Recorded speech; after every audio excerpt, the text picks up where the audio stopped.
Hello everyone! Welcome back to our channel. I am Teacher Ads and I will be your guide in understanding the PMES PPST. Kamusta po?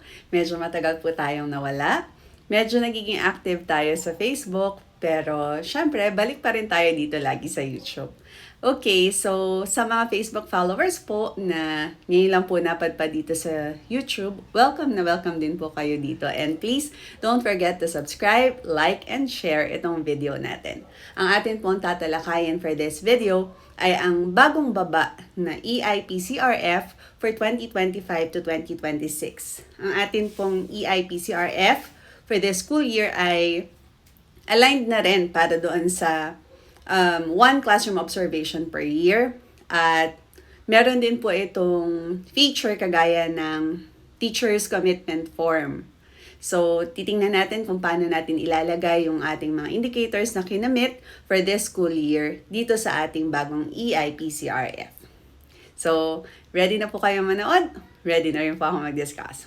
Let us discuss the EIPCRF for school year 2025 to 2026.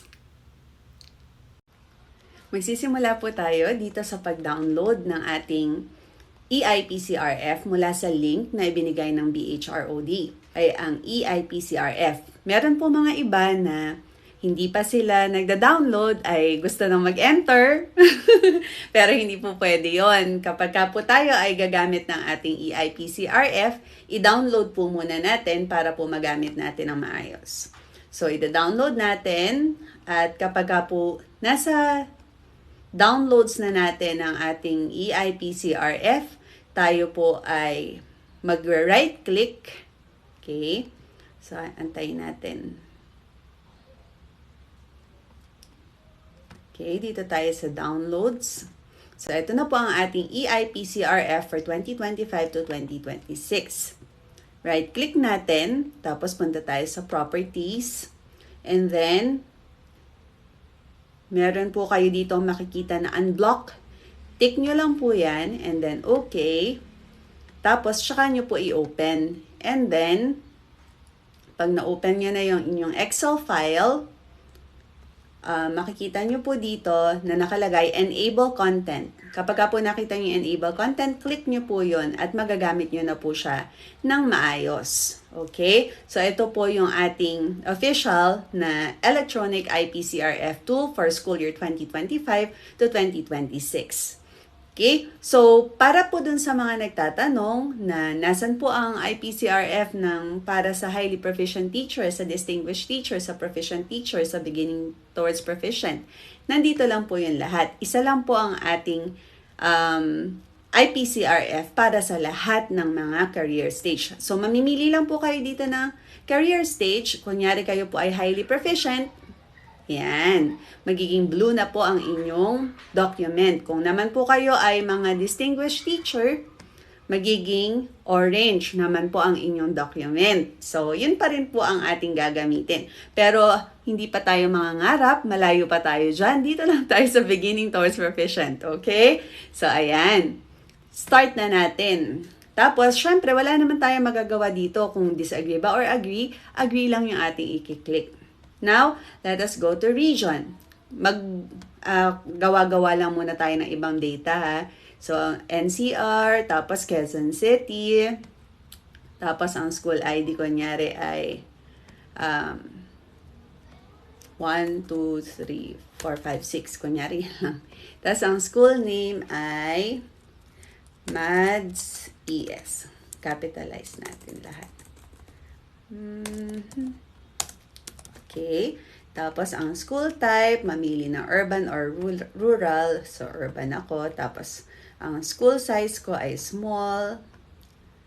Tapos, ang curricular classification ay kinder to grade 6. Tapos, ang last name ko ay Bartolome. Tapos, Adeline R. Tapos, ang employee number ko, 1, 2, 3, 4, 5, 6. Parehas lang sa school ID. Okay. Tapos, ito naman pong position ay teacher 2. Tapos, employment status, regular permanent. Ang age ay Huwag mo nang tanungin. Charot. 36 to 40. Tapos, itong sex ay female. Tapos, number of years in teaching, more than 10 years. Tagal na nating nagtuturo, no? Tito pa rin, no? Okay, so bachelor's degree lang. Kapag hindi ka nakapasa ng MA, wag mo lalagay yung master's degree. Bachelor's pa rin yun kasi hindi mo pa tapos eh. Tapos, BE Ed Math. I-spell out nyo na lang kasi ako nagdi-discuss lang naman. Kaya, i-type nyo po ng Bachelor in Elementary Education, ganun. Itong level taught, elementary. Tapos, kunyari ang aking .gov.ph. Kunyari lang. Tapos, ito, 1, 2, 3, 4, 5, 6, 7, 8, 9. Okay, kunyari yung aking tin. Tapos, check ko yung math. Tapos, math din naman yung tinuturo ko. Okay. Now, finalize profile. Finalize natin yung profile natin. Manghihingi siya ng password. Bigay naman kayo, syempre. Ako, ang nilalagay ko lang lagi na password para hindi ko makalimutan. 1, 2, 3, 4, 5, 6. Para madali lang maalala. Okay, so yan, mapupunta na tayo dito sa official electronic IPCRF tool para sa atin. Meron ang mga nakalagay dyan. Tapos, lagay mo rin yung pangalan ng rater mo. So, ako lalagay ko, kunyari, Cruz. Kunyari, Cruz de la Cruz. Tapos, position niya, master teacher. Kasi ang aking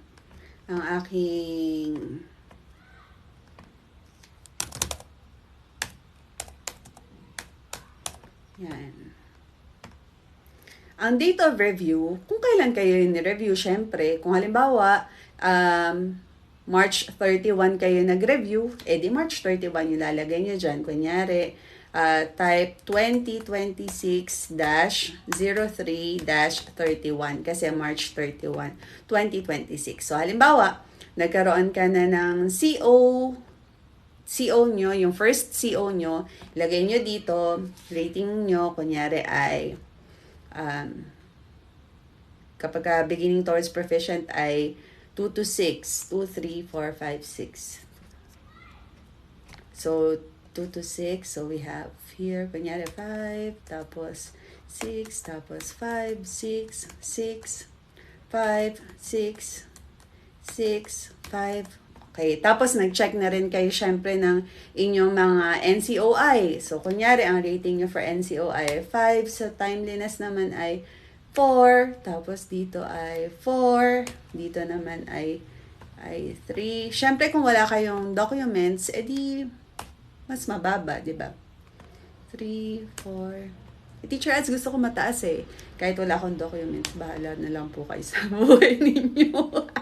Pero dapat po, meron kayong document, syempre. Para kapag kayo ay magpapapromote, syempre, wala kayong dadayaing papel. Diba? Kung ano yung nandyan na talaga, yan na yun. Kasi yung iba sinasabi, ini-edit eh. Huwag nyo i-edit. Galit si Lord. Okay? Yan, kailan kayo in-observe? Kunyari, no, third quarter kayo in-observe. So, mga siguro, January, mga ganyan. Okay? January, basta maglagay kayo ng date. Kunyari na lang, 2026-01-23. Baka linggo pa yan matapat. Anyway, kunyari yan yung date of observation. So, mapapansin nyo, may mga nagsabi po dito na, Teacher Ads, bakit ganun? Kasi naglagay ako ng ratings na lahat ay perfect, pero ang lumalabas lang ay 4.75. 4.75 lang po ba yung pwede nating makuha dito? Actually, dito po sa ating bagong IPCRF, actually, hindi naman siya bago, pero nagkaroon lang ng 95% para sa COIs and NCOI, tapos 5% sa core behavioral competencies. Para po sa beginning towards proficient at proficient teachers, nagkaroon po tayo ng hatian. Yung pong 5% natin ay manggagaling sa core behavioral competencies. Para naman sa mga highly proficient teachers at mga distinguished teachers na sila ay merong leadership qualities, sila naman po ay maghahati yung 5% nila sa leadership qualities at sa core behavioral competencies. Okay, so 95% 5%, 95% pa rin sila doon sa ating IPCRF na COIs and NCOI sa PIMES. Tapos 5% nila hati sa leadership competencies at saka sa behavioral competencies, core behavioral competencies. So, mapapansin nyo, hindi 5 ang nagiging rating dito kasi nakalagay na siya at 95%. Tapos, lagyan nyo rin ang pangalan ng school head. Okay, yan. Okay, yan. Yung school head. Tapos, yung position. Yung position ng school head. Kunyari, principal. Tapos, dapat email niya .gov.ph. Okay, tapos, finalize natin, part 1. Okay. Let's try to finalize it. Tingnan natin kung mapa-finalize pa natin. Enter ulit ng password.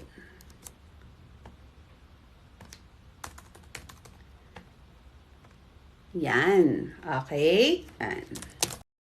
Ngayon po, makikita na po natin na filled up na or filled out na ang ating part 1 ng Beginning Towards Proficient na IPCRF natin. Punta na tayo ngayon dito sa part 2. Okay, dito naman sa part 2, makikita natin na 5% pinakalagay dito. And this form is to be accomplished by the rater.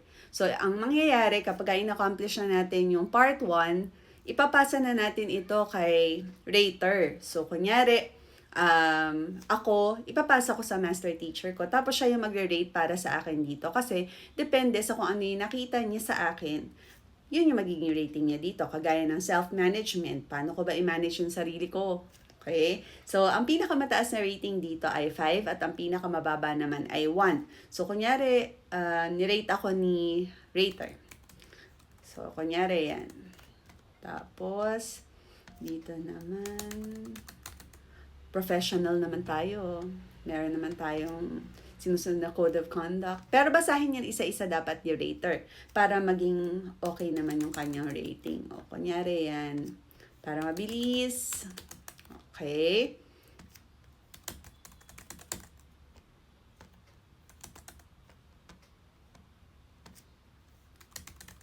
Kunyari, ito, mababa ako sa innovation, gender sensitivity. Kunyari, ganyan. Okay. Yan. So, yan. 4.629, outstanding. Tingnan nyo po.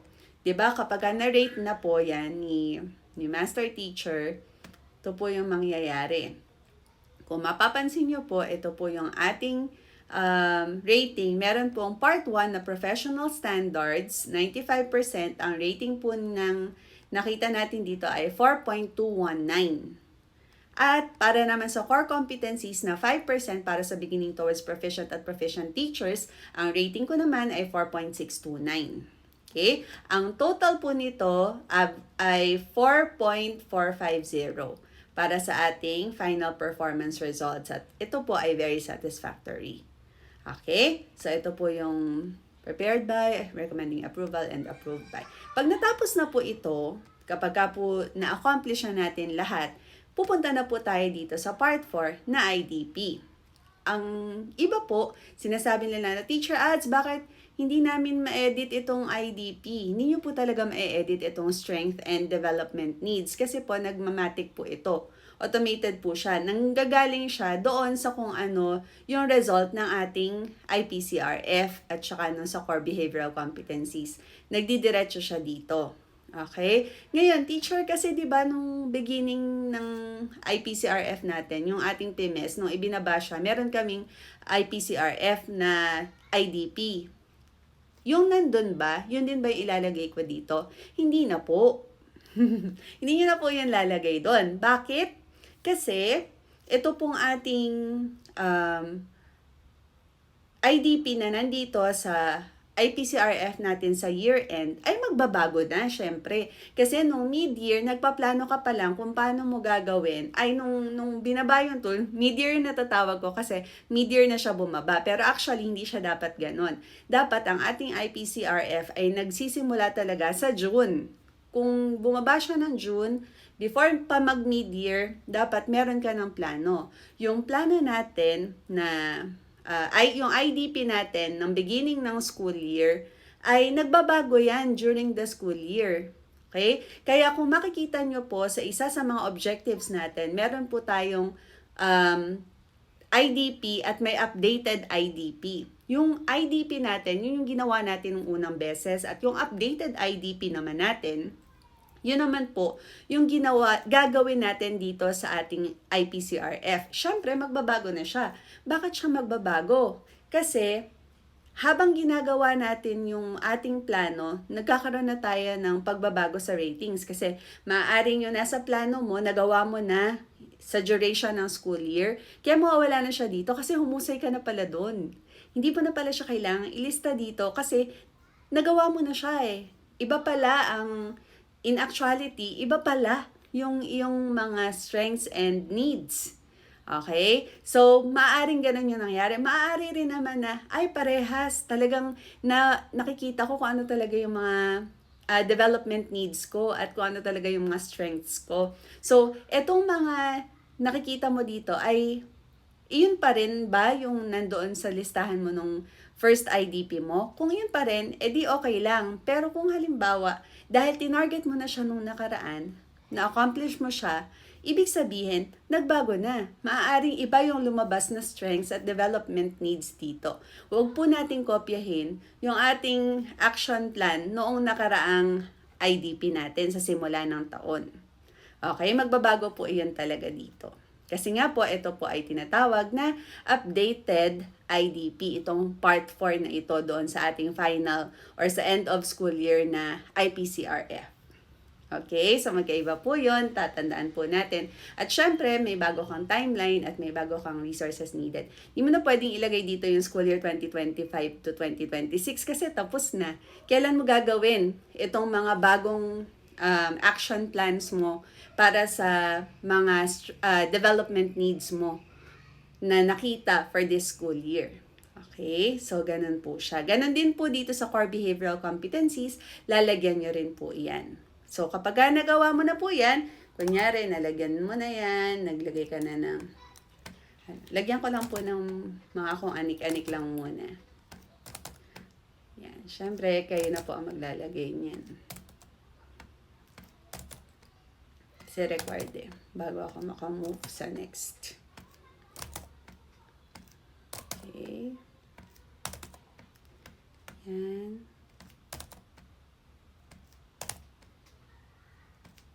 Yan.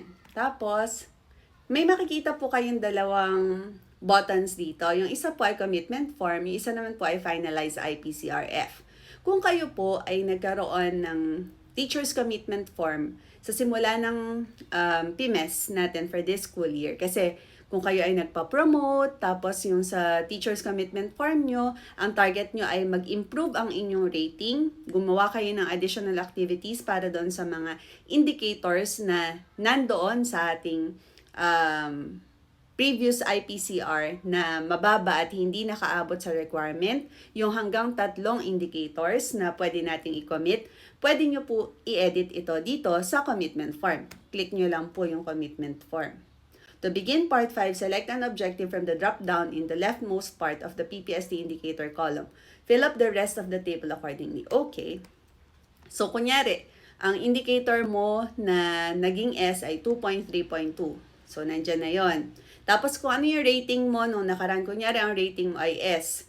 Tapos, ano yung rating mo na nabago for this school year na ginawa mo yon, na-check ng iyong master teacher. So, kunyari, naglagay ka ng 5. Kunyari, QET yung hinahanap pa. Siyempre, mag-refer po kayo doon sa IPCRF para doon sa year na yon na mababa yung inyong rating. Kasi doon nyo naman makikita kung ano ba yung requirements. QET ba? O Q lang? O T? O Q&E? Ganon. Tapos, ilagay nyo lang po yung bagong ratings. Teacher Ads, ito bang mga ganitong rating? Para lang ba ito sa nagpa-promote? Hindi naman. Pwede rin naman po na hindi kayo nagpa-promote, pero gusto nyong i-improve yung rating nyo para by the time na magkakaroon na ng promotion ay ready na kayo. Pwede rin po yun. Pero hindi pwedeng i-commit yung poor at saka unsatisfactory. Dapat yung satisfactory yung pinakamababa or one level down kung ano yung kailangan mo. So, kung O yung kailangan mo, dapat VS ka doon sa previous rating mo. Kung naman ang rating na kailangan mo ay VS, dapat S ka man lang. Hindi ka pwedeng unsat or poor. Ganun yung nangyari sa akin. So, hindi ako pwedeng maganyan. Alright. So, yan. Kunyari, may isa pa. S ako dati, pero ang kailangan ko ay VS. Yung ganyan. Okay. Tapos, di okay ka na dyan. Nailagay mo na. Balik ka na doon sa, part 4. Tapos, finalize IPCRF mo na. Ngayon po, dito po sa ating status, kapag natapos na po natin lahat, ang part 1 hanggang part 4, or kung meron naman po kayong part 5, yun sa commitment form, hindi lahat naman po ay meron ng commitment form. Pwede pong kayo ay wala, kasi di naman kayo naggawa ng commitment nung simula ng PMES. So, hindi nyo na po yan kailangang i-fill up or i-fill out. Ito naman po, yung part 4 IDP, fill out natin yan. And then, dito po sa may bandang status, makikita po nyo, meron dito nakalagay na show or hide forms, ratee.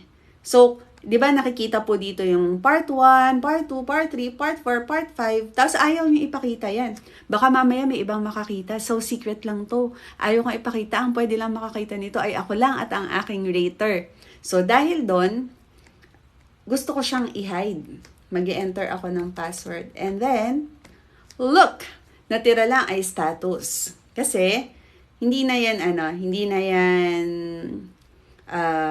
makikita ng ibang mga tao. Maliban na lang kung ipapasa natin sa ating rater. Pag pinasa natin sa ating rater, itong mismong file ng ating IPCR, click lang natin, si rater, magkiklik siya, 1, 2, 3, 4, 5, 6, maglalagay siya ng kanyang password. Tapos, lalabas na ulit yon. So, para makita ni rater kung ano ba yung ating mga rating na inilagay dyan. Okay, so meron ng ganon. Kunyari, ipapasa mo sa consolidator. Tapos si consolidator, hindi naman yan talaga titingnan. Pero kung nag-worry ka na merong makakita na iba, edi i-hide mo. Pero kung wala ka namang care kung makita ba yan or hindi, edi show lang. Wala namang problema doon. Okay. Now, you're done with your IPCR. Ganun lang po siya kadali. Basta lang, ang importante, dapat sagutan natin part by part para po lahat ay magkaroon ng mga info. Lalong-lalo na po yung part ng IDP. Ayun po. So, sana po ay naging malinaw itong ating form para sa school year 2025 to 2026. Kung meron pa po kayong questions, pwede po kayong mag-comment dito sa ating video. Yun lang po. Once again, I am Teacher Ads, and I will be your guide in understanding the PMES PPST. Bye!